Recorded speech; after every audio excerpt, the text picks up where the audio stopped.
Radio Red de RCN. Grandes audiencias en la hora de la verdad, al oído.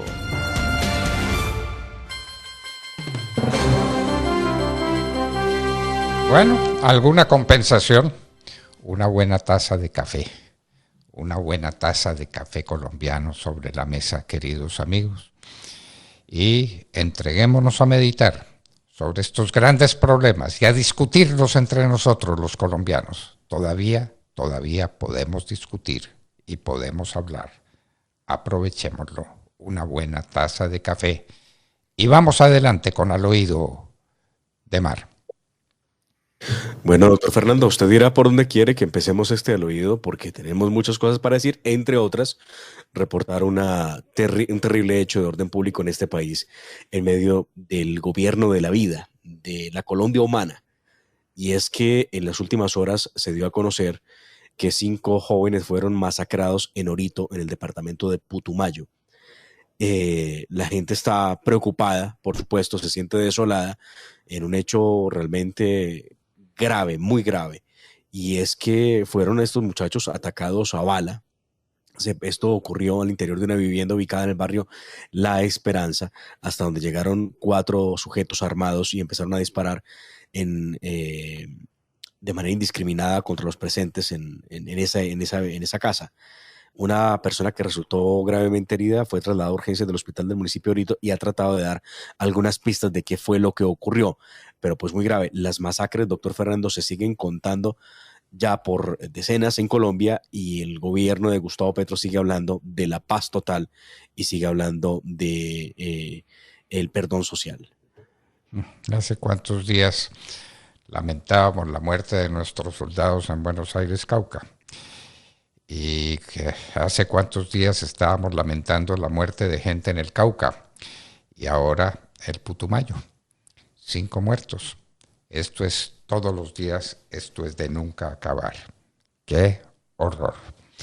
Bueno, y en medio de esto, ¿qué? ¿Le quieren dar tratamiento diferenciado a los sembradores de coca?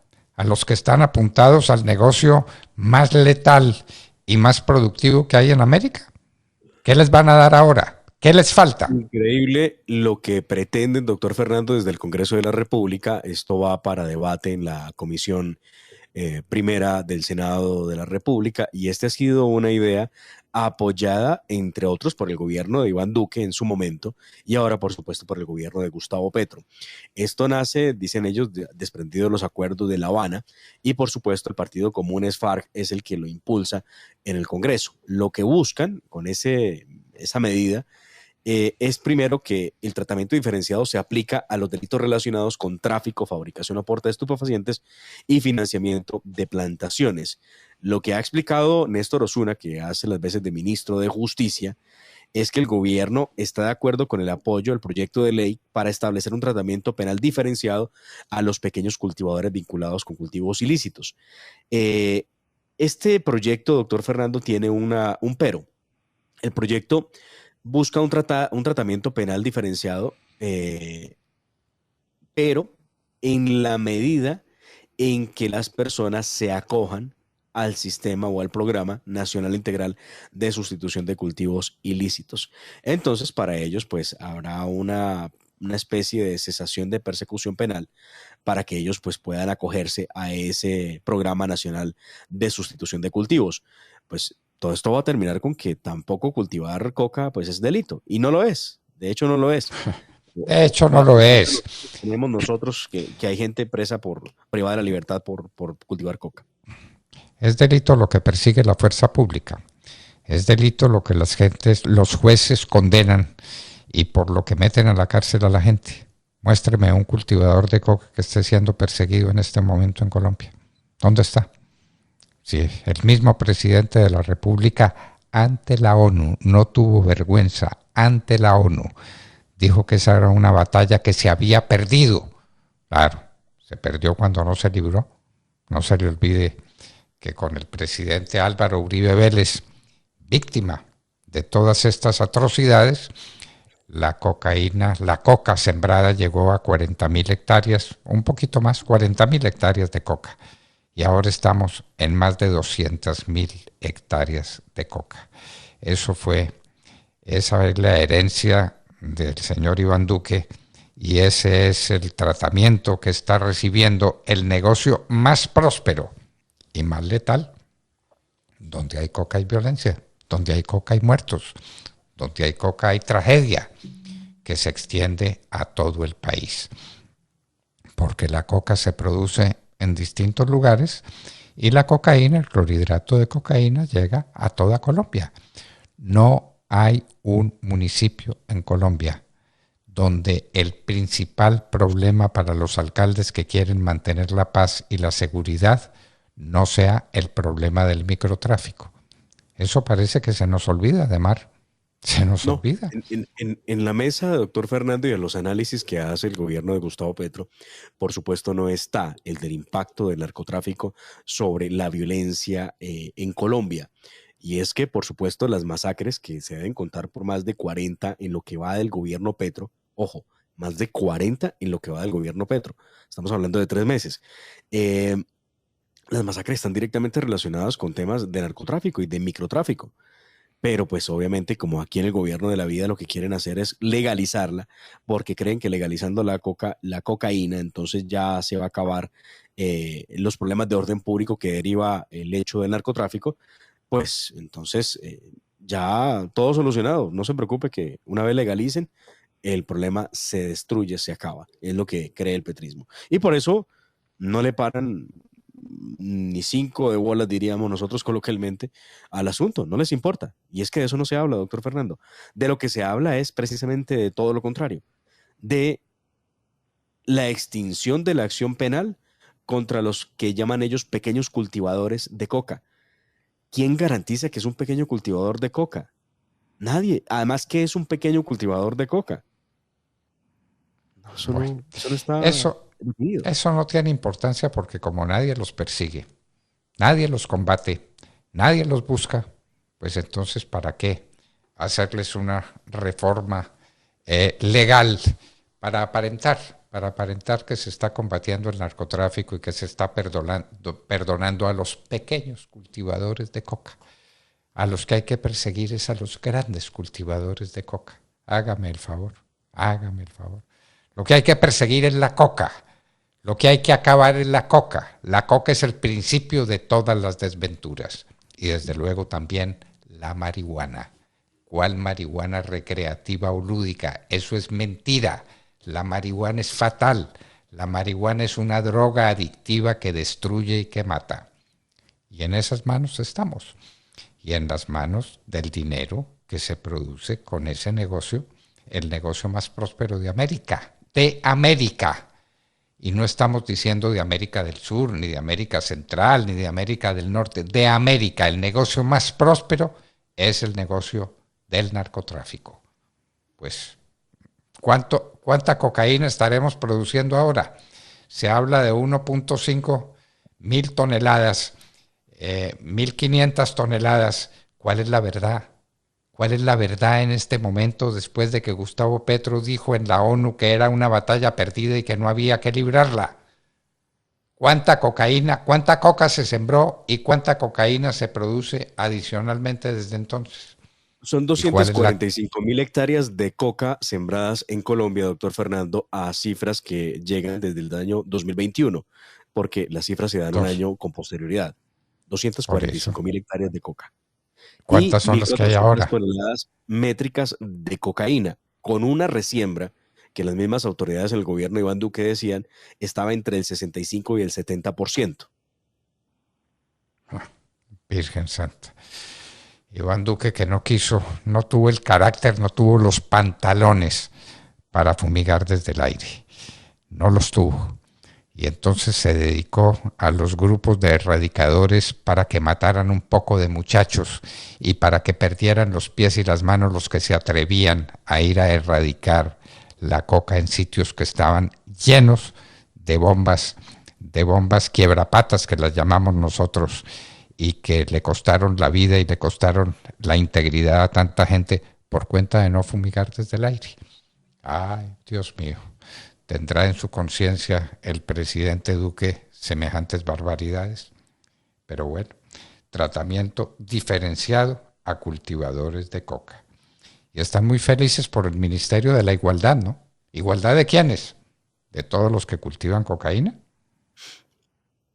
Igualdad, doctor Fernando, y yo aquí este es un comentario que no sé que tan bien o mal caiga en muchos, pero cuando uno ve a los congresistas del Pacto Histórico, por supuesto, y los que aprobaron del Partido Liberal y del Partido Conservador, el Ministerio de la Igualdad, uno se pregunta si ellos estarían dispuestos a bajarse el salario a un salario mínimo para que demuestren que hay igualdad. Pues sí, si un trabajador en la calle gana un mínimo, pues ¿por qué un congresista no gana un mínimo? ¿O es que la igualdad no aplica en ese caso? O sea, el que se gana ahora 38 millones de pesos dice, no, igualdad para los otros, porque para mí, a mí no me van a poner el salario de los pobres de Colombia. Yo no lo veo, no los veo haciendo esa campaña. Ellos hablan de la igualdad empoderados desde una curul que les representa hoy casi 38 millones de pesos y pensando en que la igualdad la hacen además no por lo más alto, sino por lo más bajo. Ellos buscan que la igualdad sea el que no tiene con el que no tiene. No el que no tiene tenga para que usted llegue al lugar que otros han logrado a través de las oportunidades y el empleo.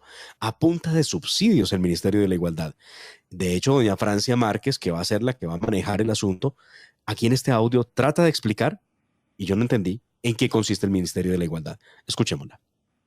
Bueno, cuando se trata de una institucionalidad para atender a la gente que ha sentido que nunca el Estado ha hecho presencia en sus territorios, que nunca el Estado le ha garantizado sus derechos, se ve como burocracia. Cuando es para satisfacer derechos a quienes siempre han tenido condiciones de privilegio, entonces ahí no hay ningún problema, ¿no? Aquí se ha creado institución que en realidad es burocracia. Bueno, una institución nueva, el Ministerio de Igualdad. Pero no se le olvide, Demar, porque se habla de la reducción del salario de los congresistas. La gente no tiene presente que del salario de los congresistas depende el salario de los magistrados de las altas cortes y por ahí derecho de los magistrados de los tribunales y de los miembros de la alta fiscalía y de la alta procuraduría y de todas esas organizaciones cuyos salarios dependen del salario de los congresistas. ¿Tienen eso en cuenta los que están discutiendo el tema? Que los primeros enemigos de esa reducción del salario de los congresistas son los jueces que tienen que decir si esa reducción es válida o no es válida. Vaya. Sí.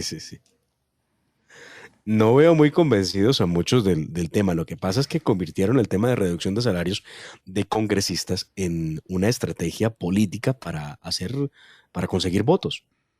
Y no le explican a la gente ni cómo es la composición, ni a quiénes se les da ese salario, cómo funciona. Simplemente lanzan la especie diciendo vamos a lograr la reducción del salario del congresista. Pero no explican. Por supuesto, doctor Fernando, la gente de a pie no conoce, no sabe eso que usted acaba de decir y que muy pocas veces yo he escuchado a un congresista explicarlo en el Congreso de la República. Pero por supuesto, los primeros enemigos van a ser los mismos magistrados de la Corte Constitucional que no vemos estén muy de acuerdo en la posibilidad de bajarse el salario. De hecho, he escuchado a algunos miembros de Corte decir que el derecho adquirido se debe respetar. ¿Y ese derecho adquirido cuál es? El salario que tienen actualmente. La movilidad no se permite en detrimento del derecho adquirido por el trabajador. Entonces no pueden de un día para otro bajarle el salario de 37 a 20 millones, que es lo que algunos dicen, porque ya hay un derecho adquirido y eso pues iría en contra inclusive de las mismas reglas que ha planteado la Organización Internacional del Trabajo. Bueno, no hay para qué discutir ese tema, Temar. ¿Ustedes oyeron lo que está pasando en Venezuela? ¿Saben por casualidad que en Venezuela se acabó la energía eléctrica y se acabó el agua? Que en la misma Caracas, el gobierno venezolano había tratado de mantener a Caracas en condiciones más o menos razonables de subsistencia para que el asunto no fuera transmitido a todos los lugares del mundo. Pues ya no es capaz. Ya se pasa hasta 60 horas sin electricidad en Caracas. ¿Usted se imagina lo que pase con los alimentos? Lo que pase con la gente. Caracas es un lugar caliente, pues no es el más caliente del mundo, pero es un sitio caliente. ¿Qué pasa con los alimentos? ¿Qué pasa con la gente que no puede tener un aire acondicionado? ¿Qué pasa en Caracas? Ni luz ni agua, porque obviamente el agua depende de la energía eléctrica que es necesaria para mover los acueductos, para mover todo el sistema. No hay luz ni agua en Caracas, en Caracas. Y entonces uno se pregunta, ¿de dónde salen esas colas interminables que se forman en la frontera con los Estados Unidos? ¿Usted lo ha visto, Demar? Porque yo sí me he dedicado a mirar lo que está pasando en esa frontera. De hecho, doctor Fernando, pensaba yo que en medio de esa situación tan difícil que se vive en Venezuela, que pretenden desde Colombia maquillar para hacer creer que Venezuela es democracia y que todo el mundo es feliz, desconociendo los más de 7 millones de venezolanos que salieron de su país, ahora encuentro quizá la razón por la que prefieren trasladar los diálogos con el ELN a Ciudad de México. Un país con tantas dificultades es imposible para tener a estos negociantes hablando con tranquilidad. Bueno, tal vez les alcance la plática del contrabando de cocaína que pasa por Venezuela para mantener a estos que van allá al Hotel Humboldt a distraer la audiencia, y crece la audiencia de estos bandidos. Y mientras tanto, 7,5 millones de venezolanos ya perdieron la patria. Inclusive, hay muchos en Uruguay, que nos contaban esta mañana que en Uruguay hay decenas de miles de venezolanos. Y lo que está pasando en la frontera con los Estados Unidos es dramático. Eso lo pasará a la televisión colombiana. Yo la he visto. He logrado hacer conexión con televisión de los Estados Unidos y veo el panorama. Las colas interminables de latinoamericanos tratando de entrar a los Estados Unidos. ¿Y sabe cuál es la mayoría? Nicaragüense. La gente huyendo del régimen de Ortega y de la señora Murillo, que son los únicos ricos que hay en Nicaragua. ¿Cómo le parece? Pero el espectáculo es sencillamente desolador. La gente, hombres en capacidad de trabajar, mujeres que no tienen más patrimonio que el hijo que llevan en los brazos, niños, ancianos, la cola interminable que se hace en la frontera con los Estados Unidos en este momento. Esto no fue que pasó, no fue que ocurrió la semana pasada, no, hoy, en este instante, hay miles de personas ingresando a los Estados Unidos por la frontera sur. No hay duda. La gente de Latinoamérica salió corriendo, huyendo de estos regímenes como el que tenemos en Colombia. Y mientras tanto, vienen los acontecimientos del Perú y aparecen ¿quiénes? Pues Maduro, Petro, Andrés Manuel López Obrador. ¿Y cuál es el cuarto? Hay un cuarto. Son 4 países los que están defendiendo a Castillo, el que quiso ser dictador y tirano en el Perú. Dios salve al Perú, Dios salve a Colombia, Dios salve a América, tierra de paz. Eso dice la canción, eso dice el himno. Ojalá sea verdad. No dejar pasar por alto, doctor Fernando, frente a eso que está ocurriendo en el Perú, que quienes están financiando y apoyando las revueltas supuestamente para respaldar a Castillo son los miembros de Sendero Luminoso.